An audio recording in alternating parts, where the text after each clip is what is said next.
Damas y caballeros, buenos días. Es un gusto saludarles, como siempre, en nombre de las autoridades del Centro Nacional de Registros. Bienvenidos a su programa institucional Viernes de Capacitación para Usuarios del CNR.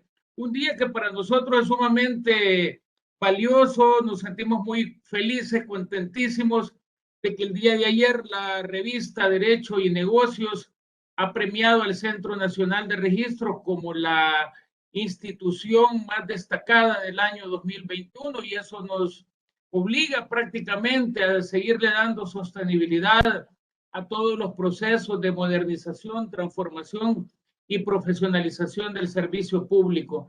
Partiendo de eso, esta mañana vamos a hablar de un tema sumamente valioso que es la importancia de la fotogrametría en El Salvador. Y bueno, la fotogrametría es competencia del Centro Nacional de Registros, sí, es competencia de nuestro CNR a través del Instituto Geográfico y del Catastro Nacional. Dentro de los objetivos que nos hemos trazado esta mañana, tenemos que es la fotogrametría. Por otra parte, también vamos a desarrollar toda la parte de inicio y evolución de la fotogrametría en El Salvador. Asimismo, en una parte final, vamos a estar desarrollando los procesos y los productos fotogramétricos. Ahora bien, es importante saber quién nos acompaña esta mañana. Esta mañana pues estará con nosotros Herbert Alberto Mendoza Mira. Herbert tiene muchísima experiencia en el Instituto Geográfico y del Catastro Nacional, particularmente en el área fotogramétrica. Él es el coordinador de producción y mantenimiento fotogramétrico. Dentro de la metodología, como ustedes ya conocen, siempre este programa es grabado y puesto a disposición de ustedes, del público, a través del canal YouTube del Centro Nacional de Registros. Y por otra parte, también nosotros siempre dejamos solo el audio, todo con el objeto de que haya una mejor fidelidad en el sonido. Ahora bien, ¿es posible hacer preguntas y respuestas? Claro que sí, ustedes pueden hacer sus preguntas y respuestas y nosotros al final del desarrollo de esta conferencia les contestamos sus preguntas a través de Herbert. Asimismo, siempre se hace un comercial de los temas que se van a desarrollar los próximos viernes. Prácticamente son los temas de mesa. Ahí estamos hablando del viernes 29, del viernes 5 de noviembre, del viernes 12 de noviembre y del viernes 19 de noviembre. Justamente el día 29 vamos a hablar de un tema relativo al registro de comercio, las observaciones más frecuentes de los estados financieros. Ese tema de estados financieros también competencia pues, del CNR a través del registro de comercio, toda la parte de sociedades, balances, estados financieros, es parte de nuestra competencia. Por otro lado, el viernes 5 de noviembre vamos a hablar de requisitos y procedimientos para solicitudes de primera vez y renovación como comerciante social. Eso estamos hablando de matrículas de empresa, siempre vinculado al registro de comercio. Luego, pues nos vamos al viernes 12 de noviembre y volvemos al Instituto Geográfico del Catastro Nacional en cuanto a las representaciones de relieve en superficie terrestre. Ya para cerrar mes de las 4 actividades de mes, hacemos viernes 19 de noviembre y ese día vamos a conversar de derechos de propiedad intelectual, cómo construir una estrategia de protección de activos intangibles, tema vinculado al registro de la propiedad intelectual y que lleva los dos grandes componentes, propiedad industrial y derecho de autor. Bueno, para iniciar este tema, pues la importancia de la fotogrametría en El Salvador, les dejo con Herbert. Herbert es experto en la materia, pues conoce ampliamente este tema y para nosotros va a ser gratificante escucharlo. Herbert, bienvenido y muchas gracias.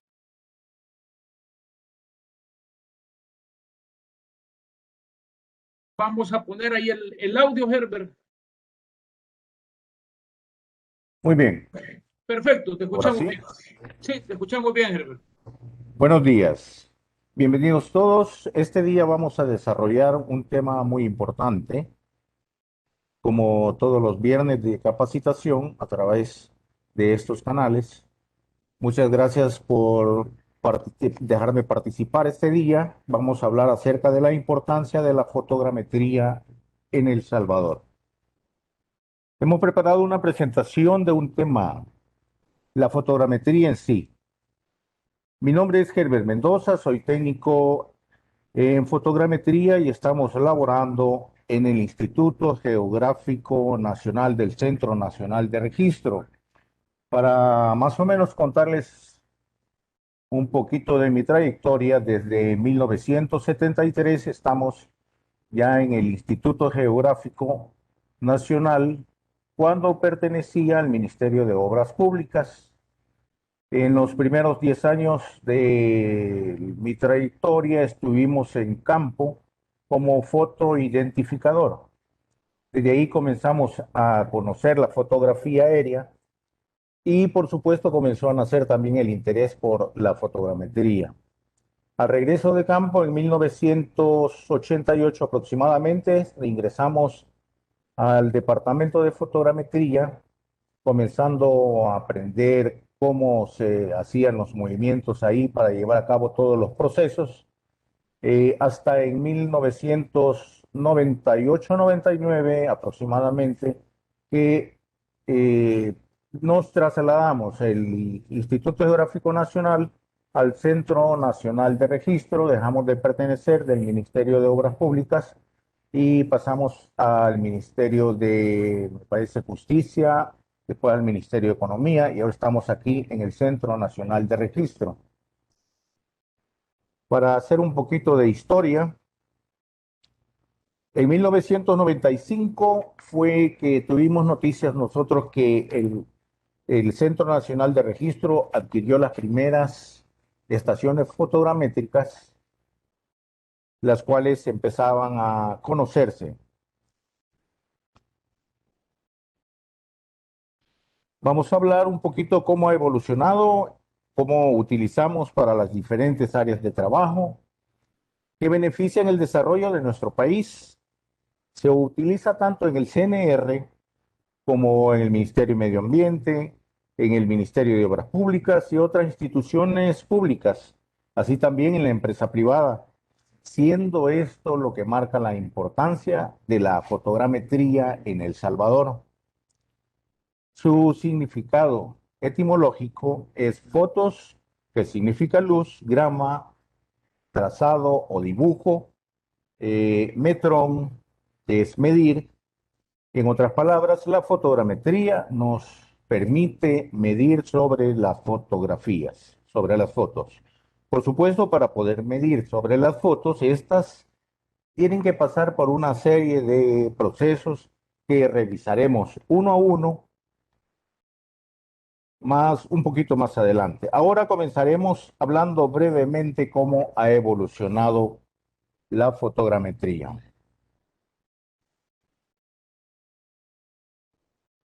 Bien, aquí comenzamos. La fotogrametría es el arte, la ciencia y tecnología de obtener información fiel acerca de los objetos físicos y su entorno a través de procesos de medición e interpretación de imágenes fotográficas. Este es el concepto, pues, más general de la fotogrametría.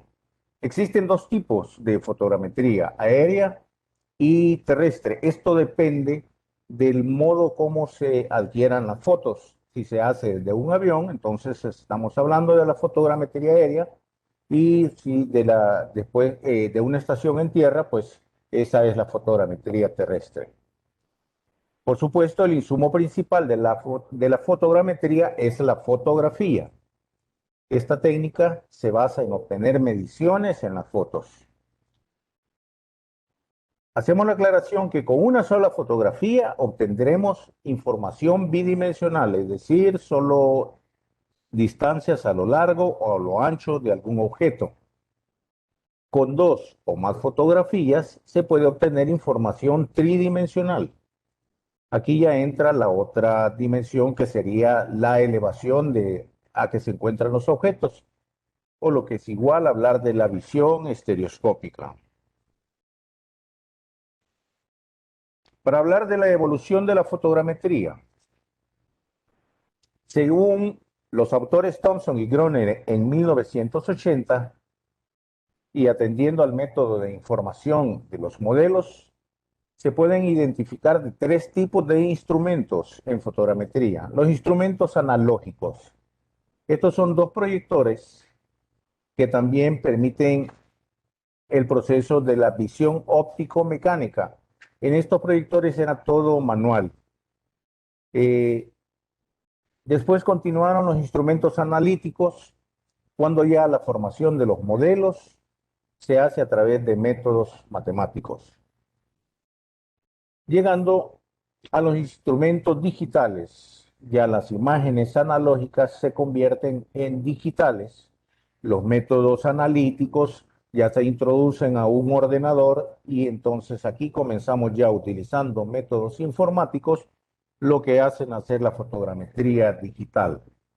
Aquí tenemos unos gráficos de cómo se fue evolucionando por 1950 aproximadamente, sí, fueron los primeros instrumentos fotogramétricos en el país.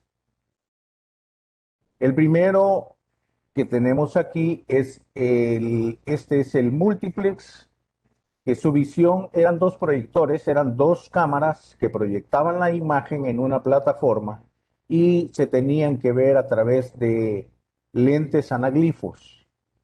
Esta visión es eh, con dos lentes, uno rojo, otro azul, que eso es lo que nos hace discriminar que cada ojo pueda ver una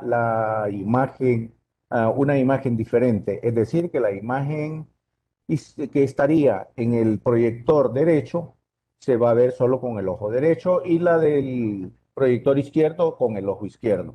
Así después se formaba una tercera imagen que era la tridimensión. Aproximadamente ya en 1970 vienen los instrumentos analógicos con visión óptico-mecánica, que se hacía a través de unos binoculares, que tal vez aquí podrían ustedes, donde estoy señalando con el cursor, eran los binoculares a través de los cuales se podía ver lo que esta cámara y esta otra cámara proyectaban en una pantalla interna aquí del instrumento y se podía lograr la visión tridimensional o la visión estereoscópica.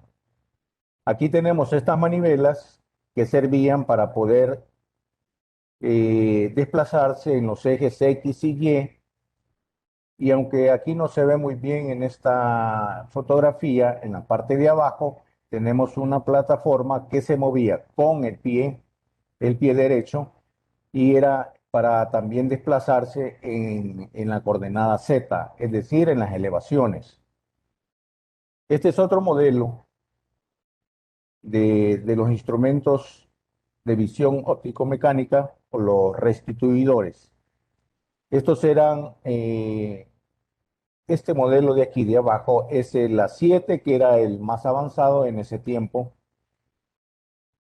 y donde se hacían las aerotriangulaciones. Es un proceso que vamos a explicar un poquito más adelante.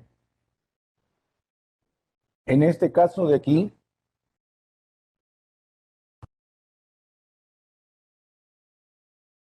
tenemos este es el estereoscopio de espejo. Este más que todo era solamente para poder observar la tridimensión ajustando manualmente las dos imágenes. También existían o existen todavía los estereoscopios de bolsillo, que son los que portaban los, los operadores de campo cuando iban a verificar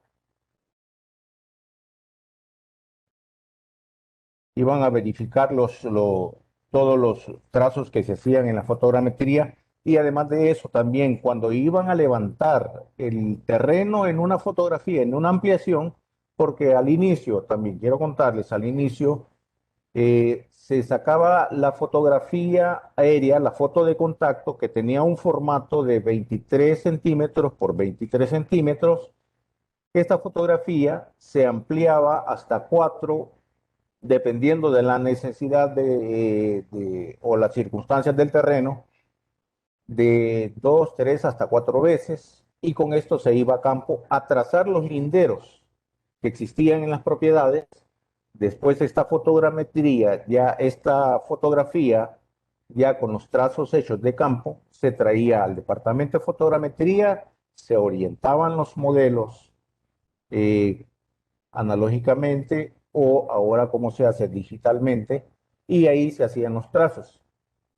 Aunque ya con la tecnología moderna, pues hay una facultad de poder restituir antes de ir a campo. Hoy el trabajo se hace a través de la fotointerpretación. Tenemos ya los modelos aquí y comenzamos a interpretar. Eso se debe de que la fotografía debe de ser lo mejor posible, tener la mejor resolución. Antes tenía que ir el operador a campo a trazar los límites, los linderos de cada propiedad. Ahora se puede hacer desde el gabinete, ya aquí con la estación fotogramétrica, y luego se va a campo solo a comprobar que los trazos estén en su lugar, en el lugar correcto. En esta gráfica aquí tenemos donde hay un paso entre la fotogrametría analítica a la digital. En 1970 que se inició, ya entró también la digital, ya teníamos ordenadores porque los procesos matemáticos se hacían a través de unos ordenadores. Y aquí en esta es la estación ya digital totalmente, que como les contaba, 1995 en el CNR se adquirieron las primeras dos estaciones fotogramétricas. De acuerdo al autor Lever, en 1991, la fotogrametría se distinguía en tres etapas. La primera etapa para él fue desde 1990 a 1970, el periodo analógico. La segunda etapa de la fotogrametría se considera desde 1957 a 1970. Este se le llamó el periodo analítico. Y la tercera etapa, ya a partir de esa fecha que se comenzaron a usar las computadoras, para nosotros fue en 1995, ya se inició totalmente la fotogrametría digital. Ya habiendo hablado de todos estos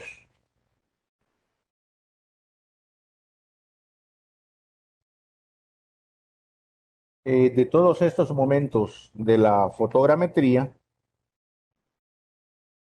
ahora pues la fotogrametría es de interés general. Exclusivamente al inicio, cuando comenzó la fotogrametría en el país, era exclusividad del Instituto Geográfico Nacional. En aquel tiempo era la Dirección General de Cartografía. Mucho antes era la Oficina del Mapa, después la Dirección General de Cartografía, y después cambió su nombre al Instituto Geográfico Nacional. La fotogrametría solamente se ocupaba dentro del instituto. Claro, conforme fue transcurriendo el tiempo, la necesidad, las demandas de trabajo, ahora la fotogrametría ya hay diferentes, yo creo que en la empresa privada, diferentes agencias que ocupan la técnica de la fotogrametría parcialmente. Hago esta aclaración porque como dentro de la fotogrametría, como insumo la fotogrametría aérea, el insumo principal es la fotografía aérea. Entonces, estas empresas privadas compran las fotografías, los vuelos fotogramétricos que se han ejecutado, que solo en el Instituto Geográfico se ejecutan, y compran otros insumos que necesitan ellos para hacer su fotogrametría y así poder restituir, que es otro de los productos principales de la fotogrametría. Entonces ellos hacen la fotogrametría parcialmente comprando los primeros insumos en lo que produce el vuelo y lo que produce los puntos de referencia eh, que los levanta el Departamento de Geodesia, aquí siempre en el Instituto Geográfico, y a través de eso, pues ellos arman su red para poder ejecutar la fotogrametría. Creo que ya tenemos un panorama un poco amplio, donde podemos ya entender cuál es la importancia de la fotogrametría en nuestro país, ya que se ocupa en diferentes ramas para muchas aplicaciones. Por ejemplo, aquí la primera aplicación que se le ocupó y la más importante es el catastro, aunque primeramente fue la elaboración de los mapas del país. Después se necesitaban mapas catastrales, mapas de ciertas zonas de trabajo donde querían delimitarse los linderos de las propiedades para poder ejecutar el catastro físico, que es el que le corresponde al Instituto Geográfico Nacional. Y de este catastro físico comenzaban a salir los insumos para las otras instituciones, como el Ministerio de Hacienda, para la cuestión de las cuestiones fiscales, para el Centro Nacional de Registro o el registro de la propiedad, donde quien se encarga de garantizar o legalizar la tenencia de la propiedad. Recursos humanos también, perdón, medio ambiente, para los rubros económicos que necesitan los mapas para delimitar zonas protegidas y todas esas labores, lo que nos viene a dar a entender de la importancia de lo que nos da la fotogrametría en el desarrollo de nuestro país. Muy bien, creo que ya tenemos un panorama un poquito más amplio. Vamos ahora a hablar un poquito de lo que es el proyecto fotogramétrico, cómo se ejecutan todos los procesos para poder llegar al producto final que son los mapas. La primera etapa de este proceso fotogramétrico es definir la zona del proyecto, definir la zona con sus especificaciones. En este sentido, lo que hacemos es, a través de una cartografía ya existente, para actualmente la mayor facilidad pues nos la da la aplicación esta de Google Earth, donde están las fotos satelitales, y ahí se puede definir ya en una forma más real cuál es la zona que se va a trabajar. Lo primero que se hace es delimitar cuál es todo el área, y aquí comenzamos ya con las especificaciones. Primero que nada, se tiene que definir si el mapa o la zona que vamos a trabajar se va a restituir para un mapa rural o para un mapa urbano. Esto se hace porque para el mapa rural la altura de vuelo juega un papel muy importante en todas las situaciones eh, venideras dentro del proyecto. El rural se puede hacer un vuelo a mucha más altura para que la cobertura de la zona sea mayor. En el urbano, en el rural, quiero decir, los detalles son un poco más generales, porque más que todo lo que se buscan son los linderos de las propiedades grandes, eh, las características del terreno, como la hidrografía, sus elevaciones, la topografía, todo eso se va tratando de adecuar al vuelo que se va a hacer. Ya para el urbano, los detalles son mucho más abundantes, porque tienen que definirse, además de los linderos de las propiedades, ya las calles que están bien delimitadas. También tenemos que ver los techos de las casas. En algunas zonas, ya en las ciudades en sí, pues que los edificios tienen diferentes niveles, y todo eso se tiene que definir en la fotogrametría urbana. Tiene que ver mucho la escala. La rural se hace generalmente a una escala de 1 en 5.000. El catastro urbano se ejecuta a una escala de 1 en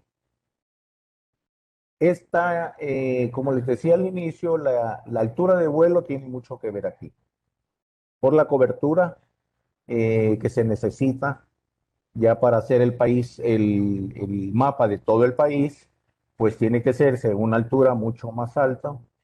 Aproximadamente nosotros aquí en el país se hacen vuelos de una escala de 1 en 15.000 y para el urbano se hacen vuelos a escala 1 en 5.000. Esto viene más o menos a definirse a 15.000 pies de altura, a 5.000 pies de altura para el urbano. En la imagen digital, la unidad más pequeña, lo que antes en la fotografía analógica era el punto, ya en lo digital lo llamamos el píxel, que es la unidad más pequeña, y este píxel debe de tener un tamaño para poder definir cuál es la resolución que se va a buscar en un mapa.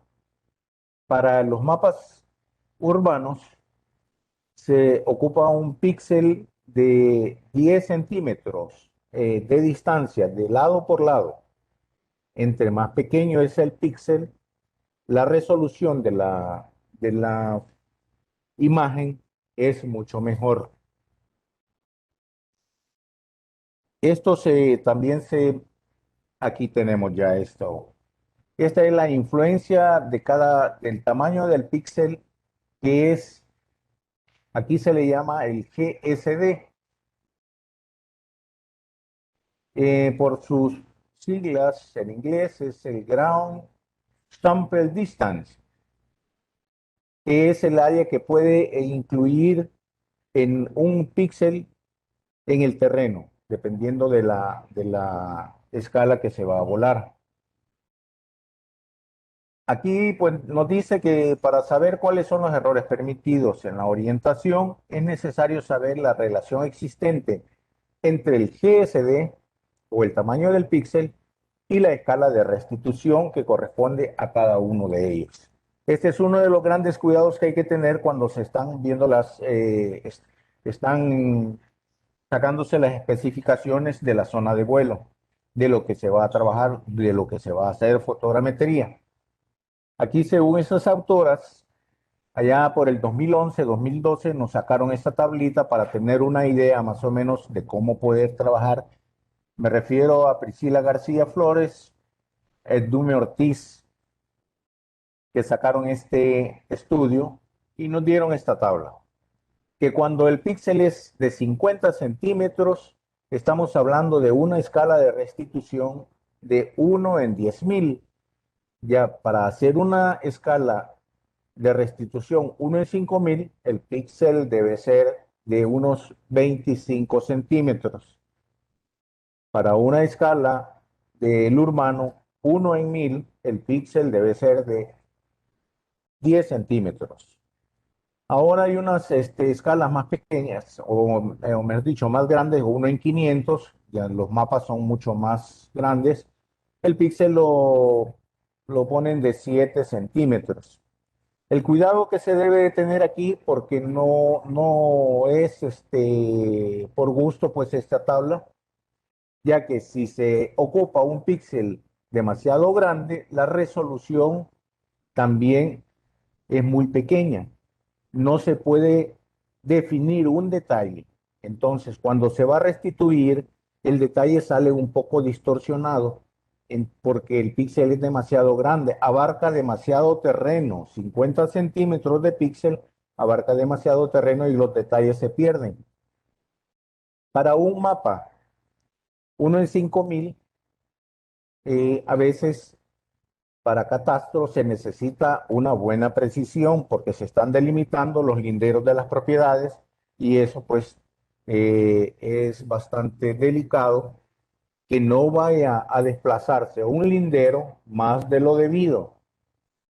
Por eso nosotros trabajamos con un píxel de 20 centímetros, 22 centímetros para las imágenes digitales cuando se va a hacer un mapa con una restitución de 1 en 5.000. El urbano, pues ya lo mencionamos, con uno de 10 centímetros el píxel, se hacen los mapas a uno en 1.000. Tengo este cuadro también para explicarlo un poco mejor. las resoluciones de las imágenes. En el primer cuadro tenemos un píxel de 12.8 metros. Vemos aquí que solo hay un color nada más. Después llevamos a un píxel de 4.4 metros o 6.4 metros. Y aquí el píxel, como es un poco más pequeño, va definiendo mejor los colores de la zona que se está visualizando.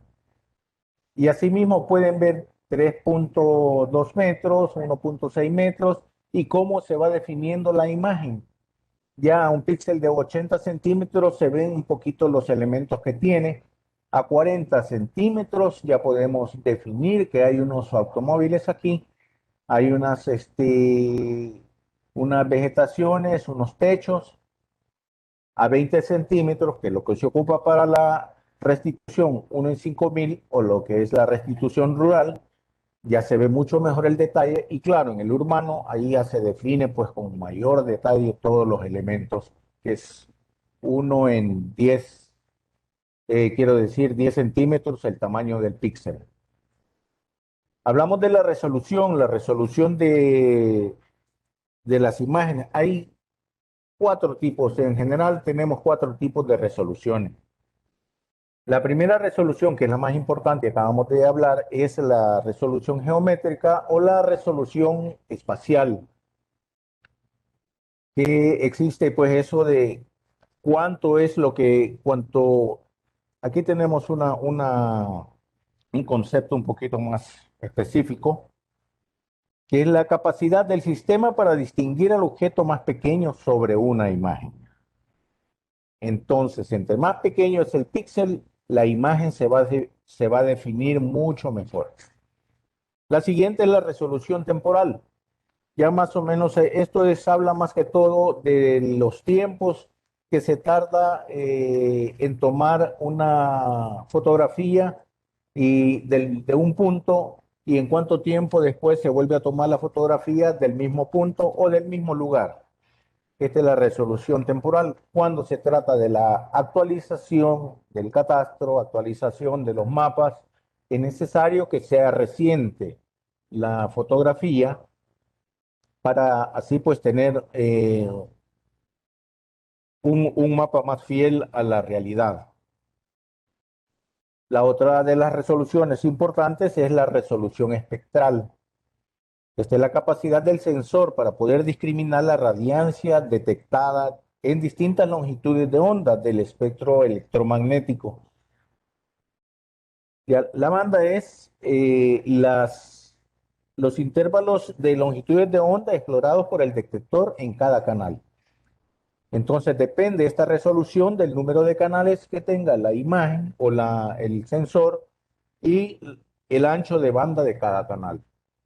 Ahí se puede ver, pues mejor se pueden definir o se pueden discriminar los colores o las diferentes texturas del terreno. Y la resolución muy importante, ahora que usamos fotografías a colores, bueno, la resolución radiométrica es mucho más importante, porque es la cantidad de niveles de gris que contiene el sensor, que puede percibir el sensor para poderlos proyectar ya en una imagen.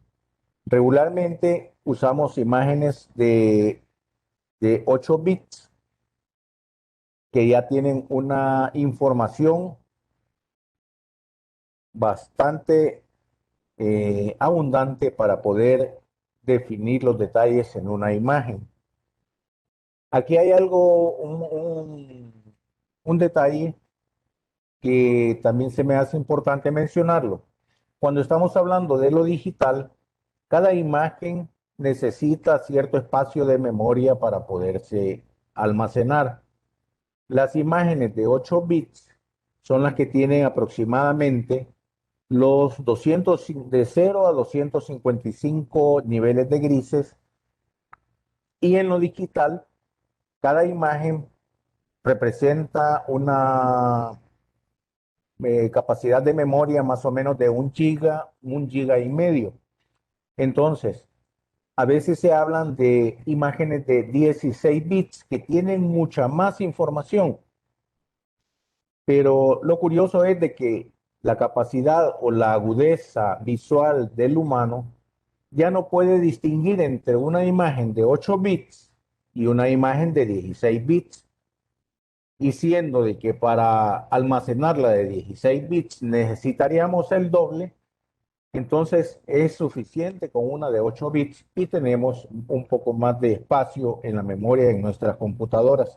Así que por eso se recomienda una imagen de 8 bits, es suficiente para poder hacer un buen trabajo de fotogrametría.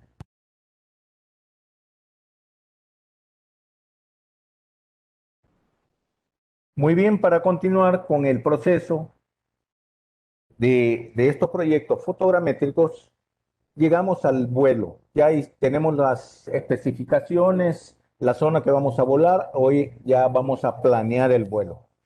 La planificación de vuelo antiguamente se hacía también con una cartografía existente, con un escalímetro, midiendo las distancias que existían según la escala del mapa que ocupábamos. Ahora eso es mucho más fácil, se ha automatizado. Los programas modernos ya hacen los vuelos, los planeamientos de vuelo, se define cuál es la zona a volar y él ya distribuye, dependiendo de la altura, dependiendo de el número de fotografías que se van a tomar, como se está, como estamos viendo aquí, podemos observar aquí hasta un planeamiento de vuelo para una zona rural.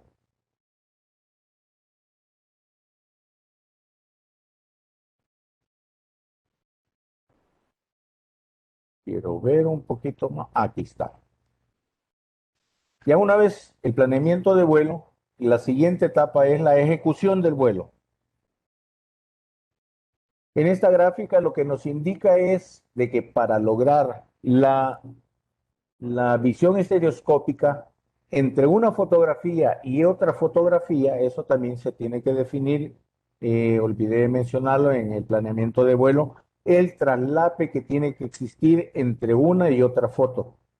Regularmente el traslape tiene que ser del 60% cuando es un lugar plano, una zona plana, el 60% es suficiente. Ya a una zona un poco ondulada, habría que aumentarlo entre el 65 y 70%. Tenemos también ya, si la zona es demasiado altimétrica, hay que aumentar un poquito más el traslape que debe de haber y se puede llevar hasta del 70 a 75%. Ese es uno de las cuestiones que se ven en el planeamiento de vuelo. Ya una vez se tiene el planeamiento de vuelo, se ejecuta. Es lo que estamos viendo aquí, la ejecución del vuelo. Y luego ya tenemos las imágenes. Nos vamos al diseño de los puntos de control fotogramétrico. Esto es la referencia que vamos a tener para poder triangular este vuelo fotogramétrico, las fotografías. Siempre, ya en la cartografía y teniendo también las imágenes, vemos los pares estereoscópicos porque debemos de poner los puntos de control dentro del modelo estereoscópico. No podemos poner un punto de control donde solo aparezca en una imagen. Tiene que estar ya dentro de un modelo estereoscópico. Tratamos de hacerlo donde aparezcan más, al menos unos dos modelos. Cuando son de varias líneas, el punto de control es muy conveniente que esté amarrando las dos líneas en el sentido transversal.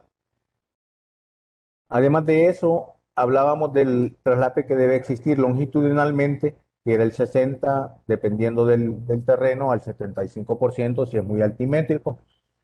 Pero si son varias líneas, debe de haber un traslape transversal. Se calcula de un 30%. De la parte de arriba de la línea, el 15%, de la parte de abajo de la línea, el 15%, esto suma un 30% de traslape lateral. Para cuando confirmamos, vamos a conformar el modelo, pues esos tienen que descontarse, esos traslapes. Hablando pues entonces ya de esto y que tenemos el diseño de puntos de control, aquí de las imágenes que han surgido del vuelo fotogramétrico, me permiten un segundito.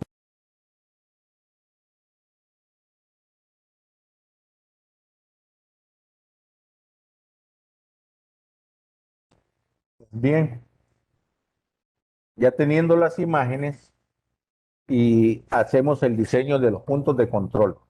Aquí tengo un ejemplo de una imagen donde se escoge un detalle que sea visible, que sea fácil de identificar cuando ya lo estamos viendo a través de la estereoscopía. Aquí está más o menos en su dimensión normal. Aquí lo he amplificado un poco para que ustedes puedan ver. Se dibuja, aquí este es el punto de control fotogramétrico número 1. Este se ocupó cuando se estaba haciendo el vuelo de Cojutepeque. Y aquí lo encerramos en un triángulo para indicar de que la parte central del triángulo es donde nosotros le vamos a solicitar a Geodesia que nos vaya a dar un levantamiento, que nos vaya a poner las lecturas de cada punto de control.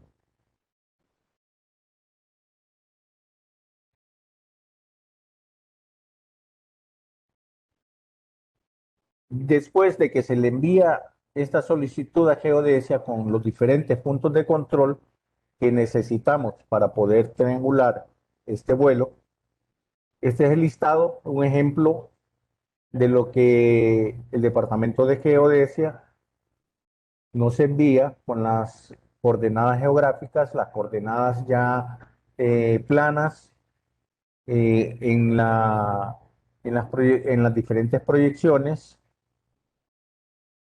y convertidas a la que nosotros ocupamos, que es las coordenadas Lambert, la proyección conformal cónica conformal de Lambert, que es la que ocupamos para nuestro país, dada su situación y el tamaño del país. Esa es la proyección que mejor se acomoda para hacer los mapas. Una vez tenemos ya los puntos de control, tenemos los datos de la cámara también, porque eso es importante, las características de la cámara, eh, las fotografías. Entonces pasamos al siguiente proceso, que es la aerotriangulación. Aquí ya los insumos son datos de cámara, imágenes, los puntos de control y creamos un proyecto. Según la plataforma que usted ocupe para el- el programa este de aerotriangulación, en nuestro caso, pues aquí hacemos en una estructura donde ponemos las diferentes carpetas que se van a utilizar y en cada una de ellas se ponen los datos que se necesitan, los datos de la cámara en una carpeta de cámara, otra carpeta de control donde están los puntos que nos ha leído Geodesia. Esta carpeta de datos es donde se coloca el proyecto ya final, donde está lo que se está creando. Hay una ficha de proyecto donde vamos colocando todos los datos que se han ocupado, todo lo que se ha hecho, ajustes para en una fecha posterior o cuando vayamos a hacer hacer uso de esta triangulación, pues ahí tenemos todos los datos pertinentes. Este GPS IMU es una innovación de las cámaras digitales que nos ayuda muchísimo para una aerotriangulación. Cada vez que toma una foto, el GPS, esta unidad de IMU es la unidad de medidas inerciales, va haciendo unos registros de los movimientos del avión, ya sea de lado, en el cabeceo o su giro en el eje Z, que nos van a ayudar después a poder orientar la imagen que quede totalmente ortogonal. Aunque la imagen la da con una proyección central, después vamos a hablar de eso. Entonces, este es donde se guardan los archivos IMU, que es ya casi la orientación externa que se necesita para orientar las imágenes. Esta carpeta de Pro 600, que es el programa que nosotros ocupamos, ahí es donde ya colocamos las restituciones que se van a hacer. Esta carpeta de salvaguarda es donde se van almacenando los respaldos de todo el proyecto. Aquí ya en sí ya llegamos al sistema de la aerotriangulación. Cuando llamamos todos los datos, los introducimos al programa que ocupamos para poder aerotriangular. Aquí nos presenta ya en la pantalla, en el ambiente del programa, cómo quedan todas las fotografías orientadas. Lo primero que hacemos aquí es importar los puntos de control que nos ha dado Geodesia para poder georreferenciar, para poder relacionar el terreno con la fotografía. Esto nos va a llevar a obtener una orientación absoluta para que podamos trabajar sin ningún problema y con toda confianza la restitución. Aquí tenemos una siempre, Esther, aquí en la aerotriangulación, todos los puntos de control se miden en todos los modelos que salgan, en todas las imágenes que salgan, se miden los puntos de control porque son los que nos van a unir este ajuste, lo que nos va a hacer ajustar. En esta gráfica aquí tenemos el bloque de fotografías con otro siguiente paso que es la medición automática de los puntos de paso. Teniendo los puntos de control, el programa ya se encarga de poner puntos en todas las imágenes para poder irlas relacionando, entrelazándolas unas con otras, para ir transfiriendo los puntos una imagen con otra y haciendo un bloque ya más sólido. Aquí hemos querido darles una idea de que cómo quedan los puntos de paso en todo el bloque fotogramétrico y los puntos de control que nos van a ayudar. En este caso, se han puesto unos puntos de control con un color, en medio se ha puesto un punto de control con otro color. Este que está solo es también cuando se ocupa un punto de chequeo. Este punto no entra en el cálculo de la aerotriangulación, sino que nos sirve para ir a comprobar de que las coordenadas que Geodesia nos ha ido a levantar al campo coincidan con la coordenada que nos da el programa cuando leemos ese punto. Ahí es donde nosotros comprobamos, como lo dice su nombre, chequeamos de que la aerotriangulación está bien hecha. Esta es otra gráfica también, ya para no verlo solo en el bloque de imágenes, sino que en un índice de vuelo. Este índice de vuelo aquí nos está indicando todos los disparos, todas las fotografías que existen. Aquí los puntos de paso que se pusieron para amarrar todas estas fotografías y los puntos de control que están incluidos en este cálculo. Esta es otra gráfica donde ya se corre el ajuste y empieza el programa a relacionar los puntos de control con los puntos de paso y conecta todas las fotografías para poder tener una orientación correcta y poder ver la estereoscopía sin ningún problema. Llegamos ahora, una vez tenemos la aerotriangulación, el bloque fotogramétrico triangulado, ya pensamos en los productos fotogramétricos que vamos a lograr de esta triangulación.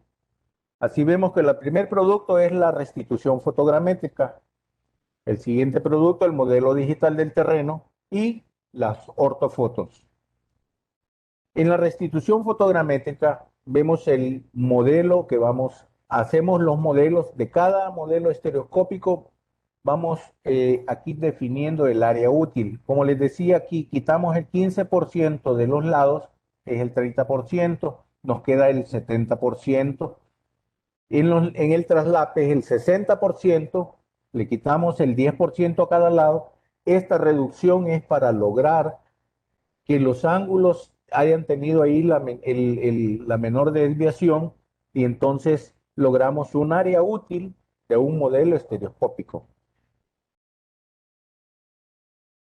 Aquí ya teniendo los modelos estereoscópicos, vemos toda la zona que se va a trabajar y vamos incluyendo modelo por modelo con el número de sus imágenes aquí que conforman el modelo. Esto ya nos sirve para distribuir el trabajo y poderlo ejecutar porque cada analista fotogramétrico lo que hace es restituir, aquí está ya la restitución, hasta los límites del modelo. El analista restituye esa parte y van empalmando y así vamos formando el mapa completo de de una zona de trabajo. El siguiente producto que nosotros podemos lograr es el modelo digital del terreno. Aquí tenemos eh, un formato de modelo digital del terreno y aquí otro formato.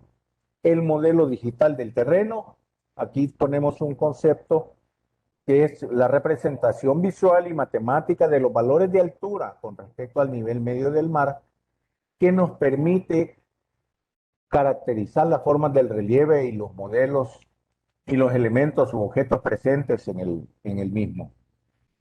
De este modelo digital del terreno se puede automatizar la obtención de las curvas de nivel, que antes tenían que restituirse como la planimetría y la altimetría era hacer curvas de nivel, pero era un trabajo eh, bastante delicado y que consumía mucho tiempo.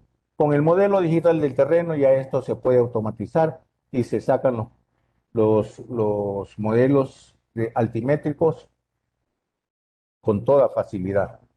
Y el último o el otro producto fotogramétrico es la ortofoto.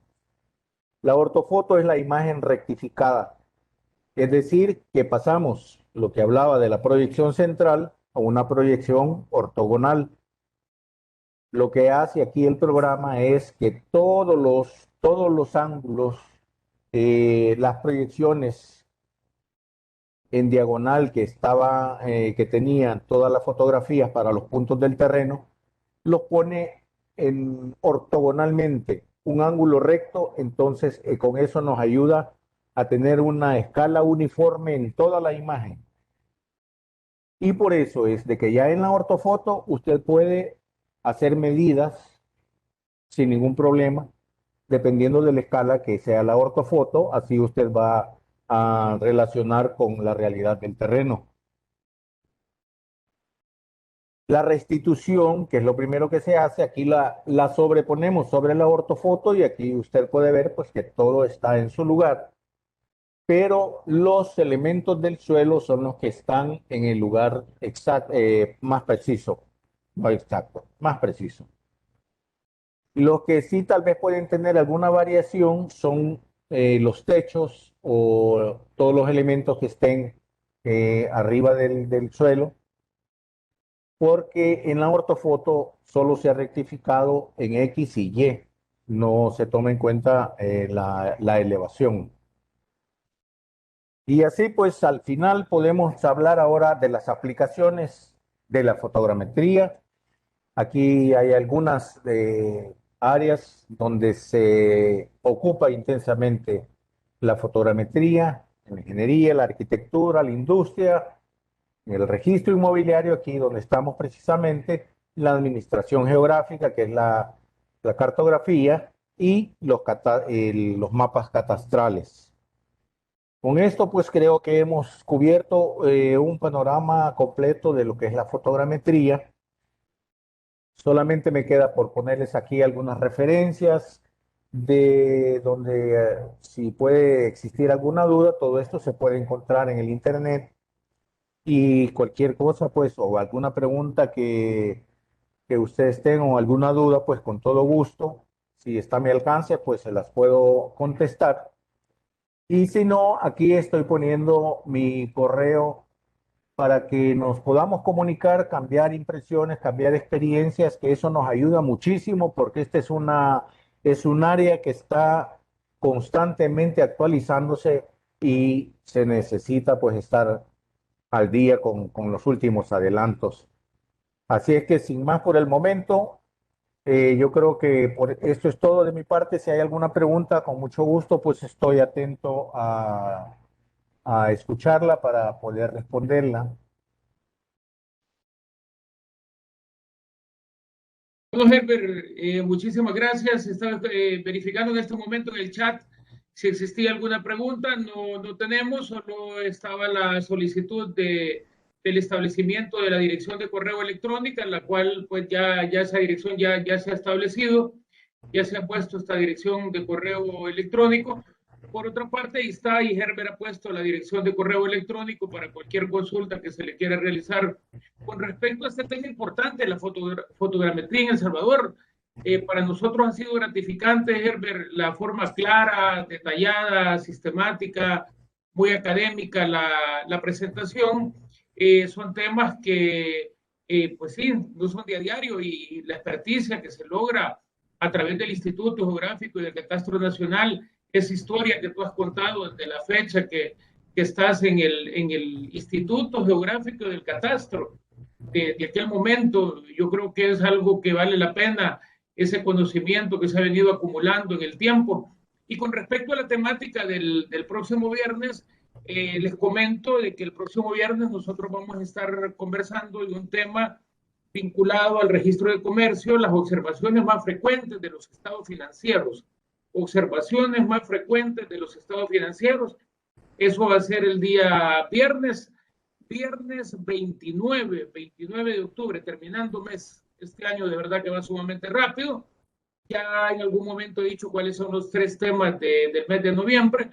Prácticamente el 5 de noviembre volvemos a un tema vinculado al registro de comercio, requisitos y procedimientos para solicitudes de primera vez, renovación de comerciante social. O sea, esa es la matrícula de empresa, cómo se hace todo el procedimiento para la matrícula de empresa, también vinculado al registro de comercio. Entonces, estamos justo pues en tiempo. Para nosotros ha sido sumamente gratificante, agradecerles de sobremanera siempre la atención al programa Viernes de Capacitación para Usuarios del CNR. Un saludo especial de todo el equipo de la Escuela de Formación Registral, del Instituto Geográfico y del Catastro Nacional, particularmente de la coordinación que tiene Herbert, la coordinación de producción y mantenimiento fotogramétrico. Para nosotros de verdad que esperamos y les deseamos que pasen un feliz fin de semana. Gracias por su presencia y primero Dios, nos vemos el próximo viernes. Muchas gracias.